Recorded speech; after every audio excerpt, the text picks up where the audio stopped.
Armand here with your forecast for August of 2023. I am going to refrain from saying, wow, it's August already, because that's getting old.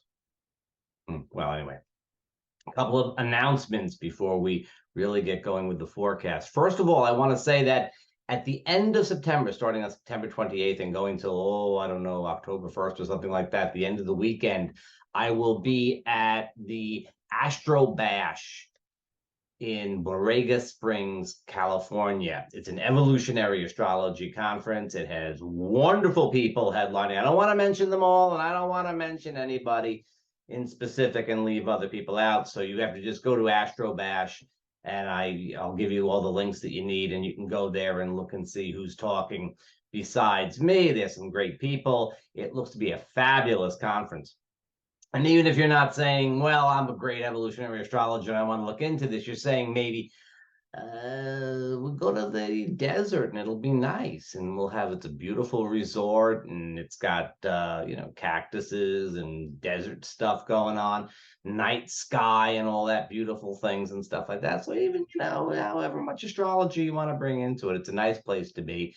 Pretty good rates and stuff. I have to admit that this past week, as we enter August of 2023. Wow, August already. It's been about 115 degrees in the daytime in Borrega Springs, but I'm sure by the end of September, they'll have that under control. And if not, there's air conditioning. I'm pretty sure there's air conditioning. Anyways, check it out. It'll be great. Another thing is that I have started doing a lot of my written posting on Evolver Plus, which is psychic medium John Edwards' platform, and it's great. And I think it's a lot less noise, let's say, than places like Facebook and Twitter. So I'm really enjoying that. Continue to post on the other things somewhat, but get a little bit more out of this Evolver Plus thing. So check that out. And also check out the Medium channel, Adam Bernstein. I haven't mentioned him in a while.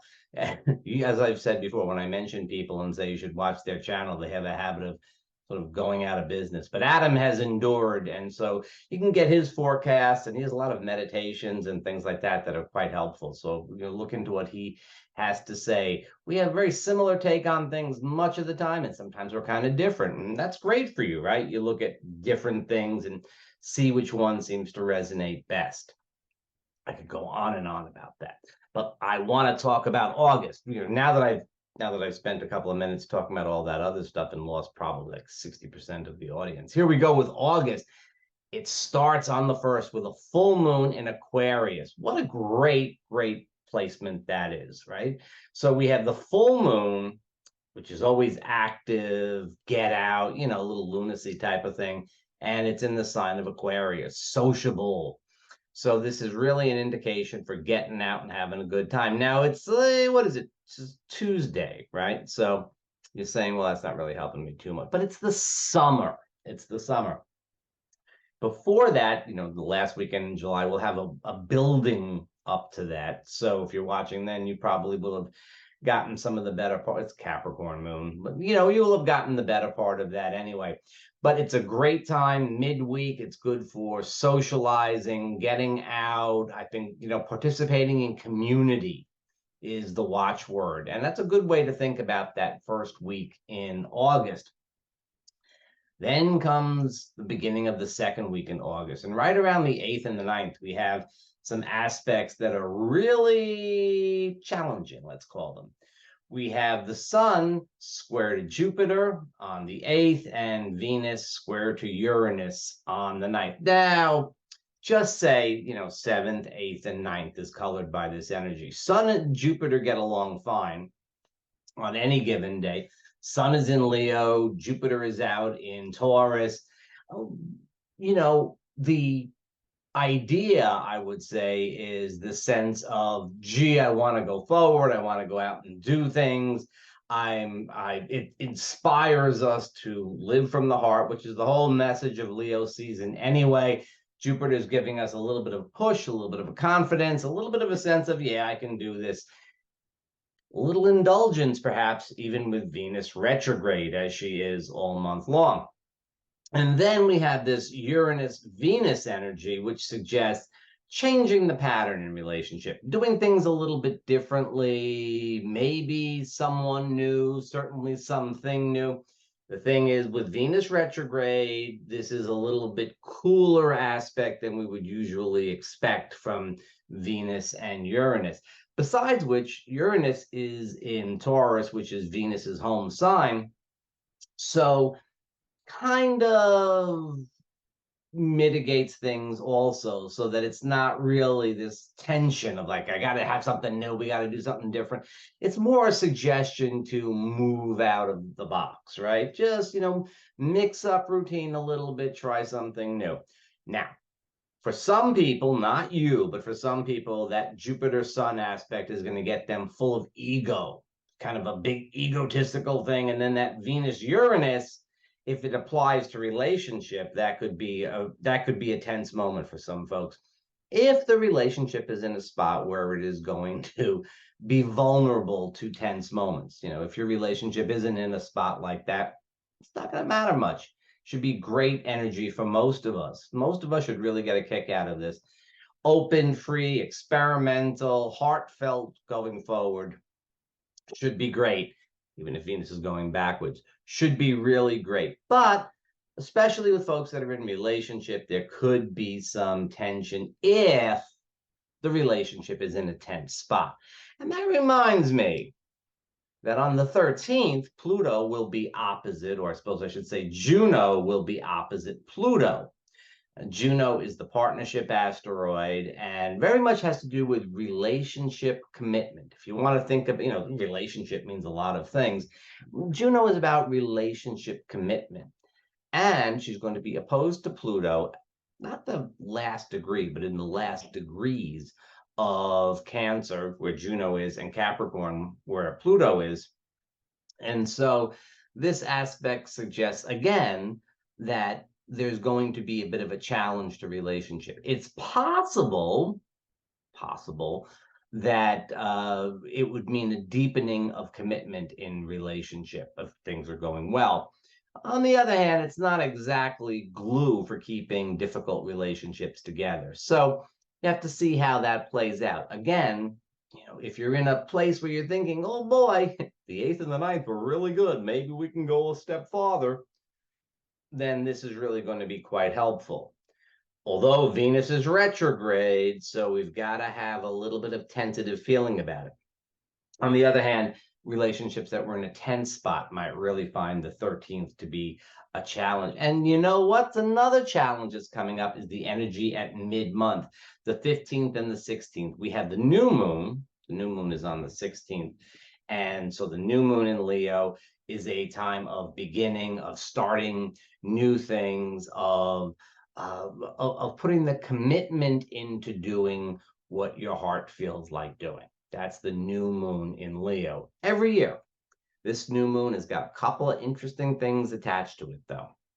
First of all, it is tightly squared to the planet Uranus. The sun is squared to Uranus.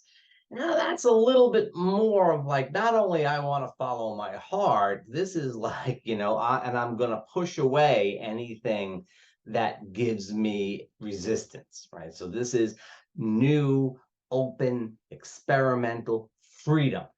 I want freedom, the freedom to do what's in my heart. We may need to be pushing some folks out of the way. We need to be pushing some commitments out of the way in order to have that space for ourselves. And that's closely followed up by Mars being trine to Uranus. Now, Mars and Uranus always stokes up Mars, always says, come on, let's do it. And Mars goes, okay. Now Mars is in Virgo, like a little bit more planning, strategizing, and Uranus in Taurus is Uranus. So it seems like, if we got to get away from things or if we got to move towards things, this energy is really, really strong. We usually talk about new moons being quiet times. That's the overall story of a new moon, is that it's quiet.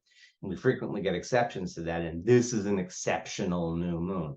because it is square to Uranus. The sun is square to Uranus at the new moon. The sun and moon are square to Uranus at the new moon. And then Mars is trine to Uranus. And so we really get this burst of energy. It's like right out of the gate. What I feel is a potential issue for some of us is that it's like waking up and, jumping out of bed and rushing downstairs, grab your car keys out the front door, and you're off. Some of us are better than that than others. It's not my thing. Not my thing. A couple of hours in the morning before I do anything. Some folks are better at that. But I think we're kind of up against this sort of, we're really ready to act right at mid-month. We're ready to act before we really should. It's great to take the inspiration. It's great to take the inspiration. It's great to get the sense of movement. It's great to take some steps forward. But don't rush out of the house with your car keys and, not wearing your shoes or something along those lines. Want to go a little bit slower. Mars in Virgo will help you be particular about things. So this is a concentrated kind of energy. We're feeling for the freedom. We're feeling for the activity. We're feeling for the motion. We're feeling for doing things from the heart. But we want to do it step by step rather than just impulsively. Let's hope. Let's see. Let's see what happens. On the 22nd, we have another little round of energy. Again, very likely to play into relationships. A big relationship month that we have going on over here. Mars opposes Neptune and Venus squares Jupiter. This is happening on the 22nd. So we want to say 20, 21, 22, maybe a little hangover on the 23rd. Mars, Neptune always seems to push us to go beyond the boundaries. This is a kind of don't want to pay attention to the speed limit sort of energy. This is what rules sort of energy. And Mars Neptune has this interesting dynamic. You're either going 120 miles an hour straight and around curves for that matter, or you just can't get traction for anything. It goes both ways. And sometimes you're going 120 miles an hour and you run out of gas while you're going around the curves or something like that. In mutable signs, because we have Mars in mutable Virgo and Neptune in mutable Pisces, reasonable to think that maybe getting traction is where we're going to run into a bit of a problem. But on the other hand, Neptune is at home in Pisces, so I'm thinking could go this way, could go that way. Actually, it'll go one way for some of us, it'll go another way for others. It depends upon your personal chart. It depends upon what's going on for you on many different levels. But essentially, we're looking at a big burst of energy. This is about a week after the new moon, too. So we're getting to the first quarter moon. So this is a very energetic piece of the lunar cycle. And Mars Neptune is sort of infusing us with extra energy. Now, Venus retrograde in Leo is connecting with her friend Jupiter, who is in Pisces, Taurus. I say Pisces all the time lately. Jupiter is in Taurus, and that's Venus's home sign. There could be a little bit of reconsidering of some relationship event, or perhaps just feeling.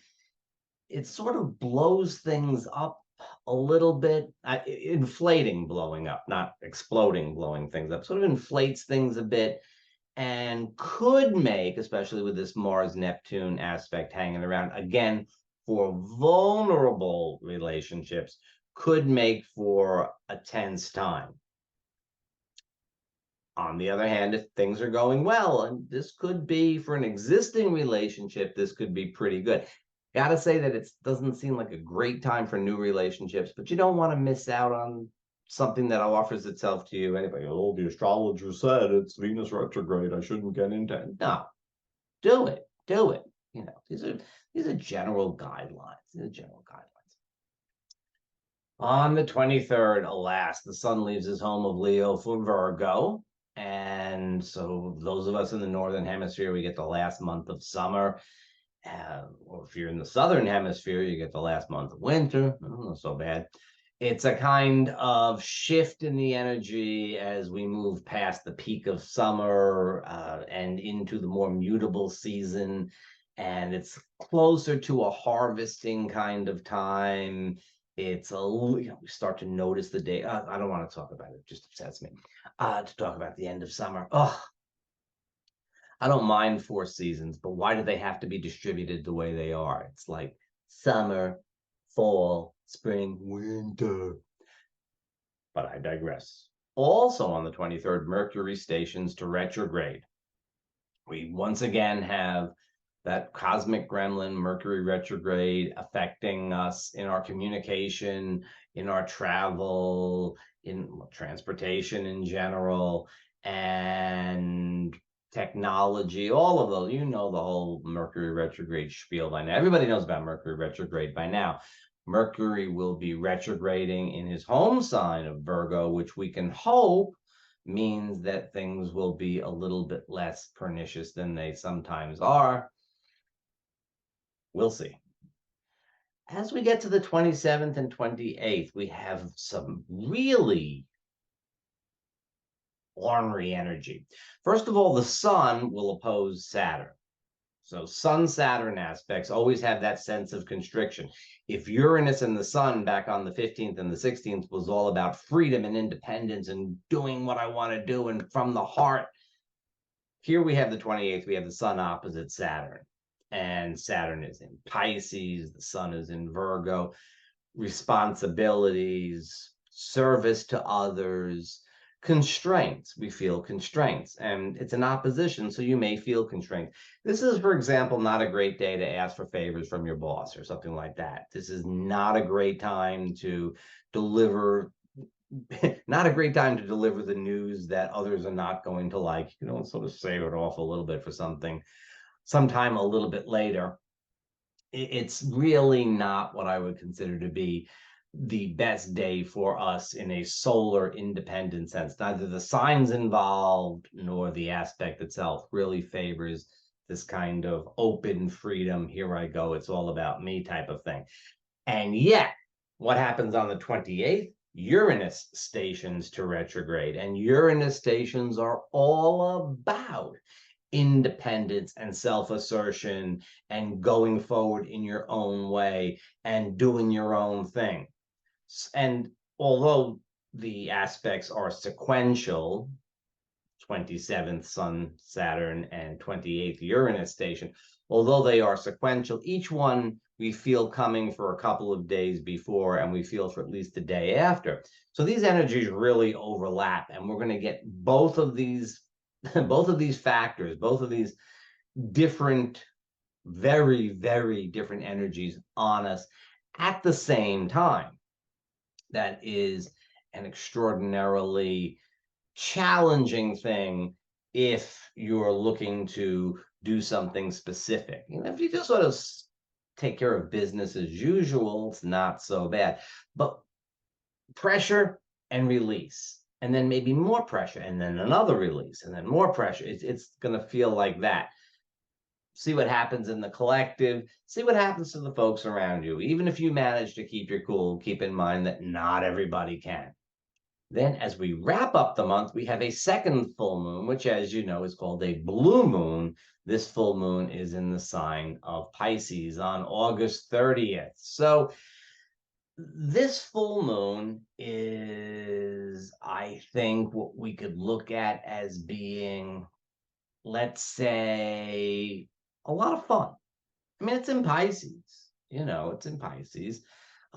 It's not the sociable energy of the Aquarius full moon, but it's still sort of sociable. It seems to suggest happy hour and things like that. It's kind of an indulgent sort of time. It's also a time when, for those of us who are a little bit less indulgent, the energy comes forward a bit more as being spiritual. We're probably going to see more of that kind of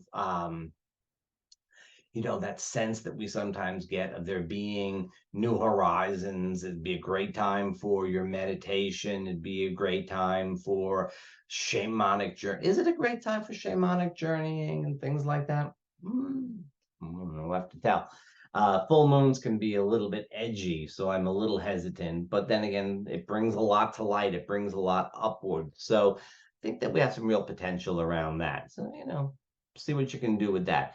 Anyway, 2 full moons in August make for a very exciting month, and we have some real sparkling aspects this month, don't we? So it ought to be a pretty good time. Some folks are going to run into some tensions and stuff, but I'm pretty sure that most of us will get through it okay. And don't forget to subscribe to the weekly forecast where all of this gets unpacked in greater detail.